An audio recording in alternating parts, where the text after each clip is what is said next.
السلام علیکم ګرانو کتونکو، زم تفهیم ګرانو کتونکو د نوخار حواله سره به خبرو کو چې مونږ خو عمومي تور باندې تنقید کوو، مسایل لو چتو او پاغي باندې کولاو خبرم کوو. خو تاسو سره خدا خبر مونږ بار بار شیر کړی دی او په دې باندې مخبریم کړی دي، د مونږ مرګروم په خبرې کړی دي. د بي آر ټي نوخار د پاره منزورای چې کومه خبره ده نو دی باندې د نوخار چې کومه عامه طبقه ده، خلق دي، عوام دي،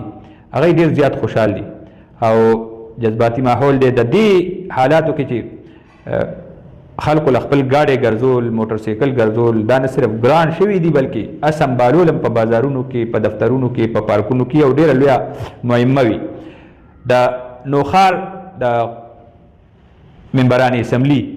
د ټولو خواهشو خو دې کې چې کوم ماته کوایف ملو شوي دي نو د نوخار نه چې کوم ممبر قومي اسمبلی دی سید شاه احد علي شاه، هغه څه وخت مخکې حکومت ته وزیر اعلی ته یو باقاعده زبانین ویډیو لیټر ورته ورکړی، دې کې هیڅ دورای نشته چې اجتماعي دا منصوبې وي او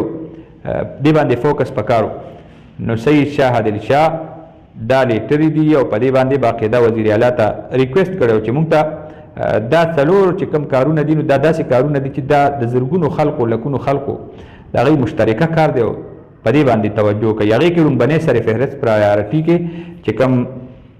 ترجیحي بنیادونو کې اچولی شوی نو هغه بي آر ټي وه چې د پبو پورې خو راغلي د نوخار ته داخله شوي د ضلعې ته، خو دا د پبو نه ایکسټینډ کوي نوخار خیرآباد ته. نو مطلب دا هغه اخوا دي خیرآباده پورې به د ما یقین دا دی چې جهانګیري خیرآباد دې کې به یو ځای کې د دې سټیشن جوړیږي او ډېر ژر به د دې افتتاح هم کیږي. نو دویم چې کوم ترجیحي بنیادونو کې کارونه دي نو هغې کې آی ټي پارک دی، ډېره غټه مسله ده او دا دینه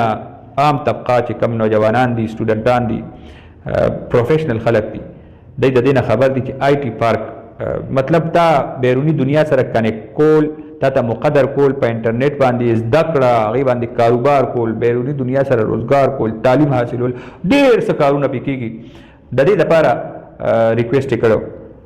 دریم د بایپاس روډ او څلورم د جهانګیري کې د صوابی روډ باندې چې کوم جهانګیري پل دی نو هغې دپاره یې وینا کړې وه چې ډېر خسته حالۍ کې دی او د زړې زمانې پل دی، اوس پې ډبل ګاډي هم نشي تللی. حکومت دا اے ډي پي کې اچولی دی او د دې باقاعده مونږ به داسې پښتو کې وایو چې منظوري شوې ده. زه ګڼم چې دا منصوبې خو ټولې عوامي فلاح و بهبود دپاره دي، عوامي منصوبې دي، دې کې ذاتي ډانګه نشته، ذاتي کوټه نشته، ذاتي اجره نشته او پمپ نشته، ګلی نشته، دا مکمل اجتماعي دي او هغه شانتي اجتماعي چې مونږ ویلی شو لکونه خلک به ترېنه فایده لي. لکه بي آر ټي داسې یو مسله ده چې د خیرآباد نه تا پېښور ته رسئ، په دې دور کې او پېښور نه د دې ضلعې نه د یو ځای نه یو کس اوچتئ او خیرآباد اټک ته یې رسئ، نو دا په دې دور کې ډېره غټه خبره ده او خلک به ډېر مشکلاتو نه بچ کېږي. او د نوخار د مختلفو علاقو نه سټوډنټان، پروفیشنل خلک دا اوچتئ او پېښور حیات آباده پورې چته هم یو خپل دفتر ته، دکان ته، کاروبار ته، روزګار لدې ته رسئ په ډېر کمو پیسو باندې. نو دا د نوخار خلکو ته یو ډېر لوی سهولیت ورکړی شوی دی او خلک په دغه شیز باندې دا اپریشیټ کوي او خوشحاله دي. دویمه د آی ټي پارک چې لکونه خلک به دې سره وابسته او دا به د نوخار عام خلکو ته فایده ورکوي، لکونو خلکو ته به د دې فایده وي. زه ګڼم ځکه پښتو کې اسانه باندې د دې خبره کوم نو دا د زمونږ د ممبران اسمبلي که دې دپاره اتفاقي او په دې باندې داسې منصوبو باندې متفقي او دې چې کومې منصوبې دي په دې باندې اوس توجه مو کوو، دا یې زر تر زره د خپلې ضلعې دپاره حاصلې کړي. نو دا د یو ممبر هم څه ذاتي کار نه دی او چې چا هم دا آیډیا ورکړي او په دې باندې خبره کړي، الله دې ورسره ښه وکړي او الله دې نور هم کامیاب کړي. ټولو له اوس په دې مشترکه کار پکار دی چې دا زر تر زره دا دوه منصوبې خو زر تر زره روشي، روډ نه بغیر به هم دا خلک خو چلیږي او په کندو کړپو به هم لاړ شي. خو په جدید دور کې دا دوه شیزونه چې دي دې نه لکونه خلک به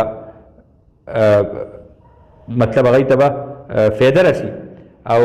دا صرف دا نه چې هغه خلکو ته به فایده رسي، دې سره ټولو نه غټه خبره دا ده چې ستا د ضلعې په معیشت باندې اثر کوي، کاروبارونو ته هم فایده ورکوي، نوکرانو ته هم فایده ورکوي، دا ستا د کارخانو ته هم فایده ده، او بیا ستا نوجوانان که په دې باندې لږ جوړې سره کار وشي او د آی ټي پارک دې کې لږ پروفیشنلیزم نورم ټچ شي، او ساینس اینډ ټیکنالوژي چې زموږ کوم وزارت دی، آی ټي وزارت دی، دی په دې باندې لږ نورم صحیح طریقې سره کار وکړي، او دا په دې مختلفو تحصیلونو کې 3 تحصیلونو کې باقاعده انکیبیوټر جوړي کې، هغه انکیبیوټر سیستم تحصیلونو او د غټو بازارونو کې لکه اوس دلته نوخار دی داسې کې روان شي، دارو، پبو، اکوړې، جانګیري، نو دا به یو انقلابي منصوبه وي او د دې به خلکو ته هم فایده او دا ستا په معیشت کې کردار ادا کولی شي، او نوجوان دې ته راخپو سره به د دې مطلب دا دی چې ورک فرام هوم هغه منصوبو کې مطلب دا راتلونکي وخت کې دا د دې لپاره یو بیس جوړېدی شي چې تا بیروني دنیا سره نه صرف کنیکټ کولی شي چې ته ماحول ورکې او ته ماحول کې سړی کښېنې نو هغه ډېر خلک ورسره جوړېږي، نه چې ته سوسایټي جوړه کړې داسې چې یو سوسایټي ډیولپ کړي نو هغه بیا ستا په معیشت باندې، کاروبار باندې، روزګار باندې، په دې باندې اثر غورځوي. هوښیاران وایي سوسایټي میډ د مین، مطلب اسانه خبره ده چې سوسایټي افراد جوړوي، نو که ته ولې د ډمانو سوسایټي جوړه کړې هغه به ډم جوړېږي، که ته ولې چرسیانو سوسایټي جوړه کړې هغه به چرسي جوړېږي، که ته ولې د غلاګانو، ډاکوانو، د ډکیتیانو والا جرایم پیشه سوسایټي جوړه کړې نو هغه نه به دغه شی جوړېږي. خو که ته ورله داسې شیزونه جوړ کړې چې هغه لکونو خلقو باندې اثرانداز کېږي او په دې باندې لږ تکنیکي بنیادونو باندې کار وشي، نو دا انقلاب لار هموارولی شي، معاشي انقلاب، دا د نوجوانانو او دا ستا کچن ته او ستا کور باندې معیشت باندې اثرانداز کېدی.